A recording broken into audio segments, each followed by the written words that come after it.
The Checkpoint is presented by GM Pharma, the first international multinational pharmaceutical company in Georgia. GM Pharma, to serve those who need it most. Let's start with the IMF. Indeed, this week was very active for the International Monetary Fund in Georgia since Jihad Azour, director of the Middle East and Central Asia Department at the International Monetary Fund, visited the country to get the on-site idea of how the economy is doing in Georgia and what are some macroeconomic challenges and opportunities facing the country. Mr. Azour had intensive meetings with all stakeholders, including government, National Bank of Georgia, private sector, business, media, and students. What we know from the official reporting is that Georgian Prime Minister Irakli Garibashvili met with Jihad Azour of the IMF, and the meeting focused on the close cooperation between Georgia and the fund, with a special emphasis on the new program recently approved by the IMF, especially in light of the situation in the region.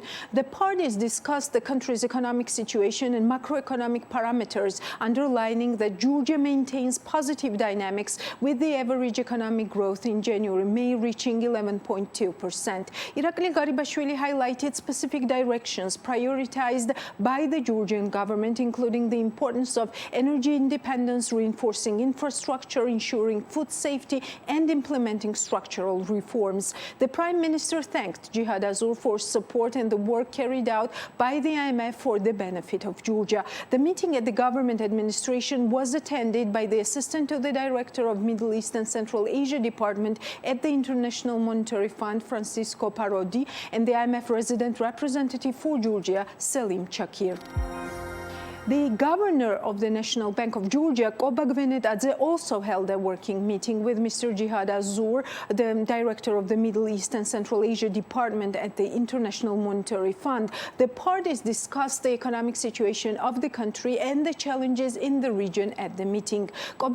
Introduced the reforms carried out by the NBG as well as the current macroeconomic trends to Mr. Jihad Azour. The governor also talked about the measures implemented by the NBG in response to the challenges of the COVID-19 pandemic. In addition, the conversation touched upon the supporting program standby arrangement approved by the Board of Executive Directors of the IMF.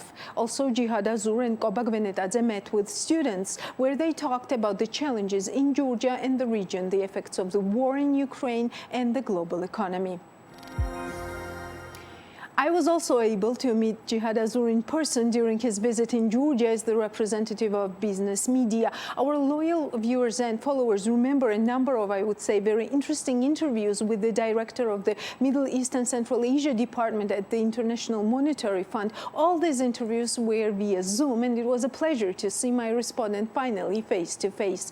The meeting behind closed doors lasted for almost an hour, and we touched almost all the important topics that are on Georgia's and, to say frankly, on the global agenda as well, including inflation, monetary policy, economic growth, and such topics that might have an impact on Georgia's business community and environment as well. The reform agenda of the IMF is largely directed to set up a level competitive field for public and private sectors. One reform in this direction is SOE reform. It is seen as an element that will bring additional productivity to the economy and help the recovery. And another topic is basically getting rid of unnecessary tax exemptions through evaluating their impact and for generating more revenues for the budget in the face of high uncertainty that Georgia and the rest of the world are still facing due to several complex and tough successive shocks. In this direction, the IMF resident representative for Georgia, Selim Chakir, provided more details. According to him, the IMF standby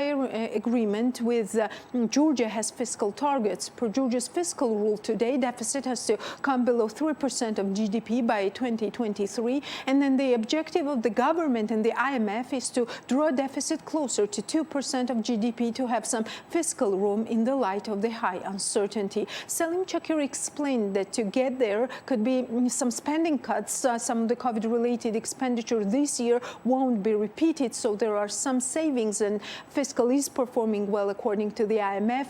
But going forward, according to the same assessment, could be some cuts needed. Another way to have this fiscal room is to raise some more revenues. But again, here, Georgia's fiscal rule does not allow raising taxes. So the IMF is looking for some other ways for Georgia to do that. One is to further improve tax administration practices, and the other is to review tax exemptions. The IMF is providing technical assistance in that direction to the Georgian government and looking into issues where there can be savings. Salim Chakir also mentioned that this year's revenue performance has been much better than what the IMF envisaged. So there could be a case that substantial measures are not needed to meet the revenue targets and deficit targets. Whether this is the case or not will be more clear this fall when the IMF engages in 2023 budget talks with the government.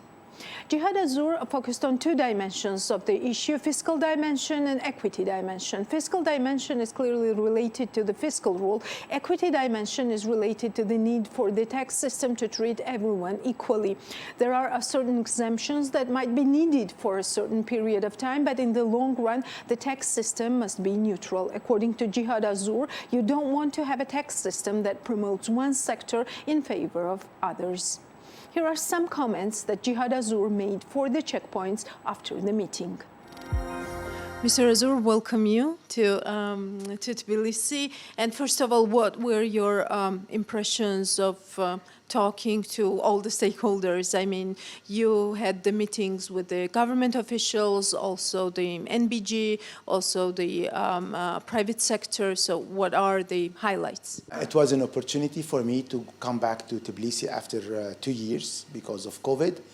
And it was an opportunity to discuss with the authorities, the central bank, the private sector, and the students this afternoon about the economic situation here, and also to go over the program that we have recently signed with Georgia with 3 important pillars: how to preserve macroeconomic stability, how to accelerate economic transformation, and also how to widen social protection. And it was an occasion to see how the economy is weathering the various shocks, the COVID-19 shock, the war in Ukraine, as well as also the big transformation we see globally with the increase in inflation and the changes that we see in the global trade. Yes, you mentioned the standby agreement with Georgia. When shall the program start, and what will be its main objectives?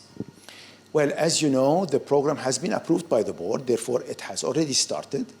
It's a precautionary line, which means that it's only used when the country needs it, which is, I think, it's a clear indication that this program is supporting the reforms that Georgia and the Georgian government is implementing.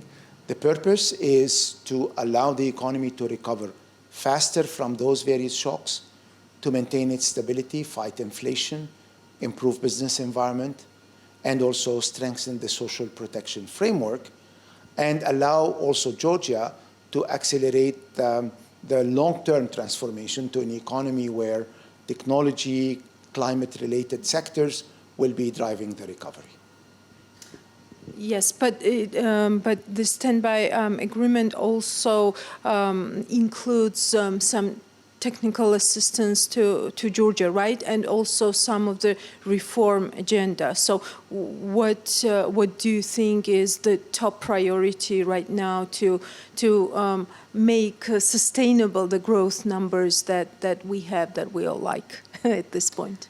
Well, first of all, the cooperation between Georgia and the fund is very deep. We provide a set of various types of technical assistance to the Ministry of Finance, to the central bank, as well as also to other agencies. The objective of those technical assistance is to help accelerate reforms. What type of reforms? One is to strengthen stability by reducing inflation and helping the central bank reduce dollarization. The other set of reforms is to increase productivity and reform the state-owned enterprises. 3 is to improve the overall investment climate and attract additional capital flows to Georgia. All these elements will help accelerate the recovery, keep the growth high, maintain the stability, and also allow Georgia to improve its competitiveness internationally as well as also in the region. And the last question, and thank you for your time. What about the growth projections for Georgia? Has the fund been thinking of revising it?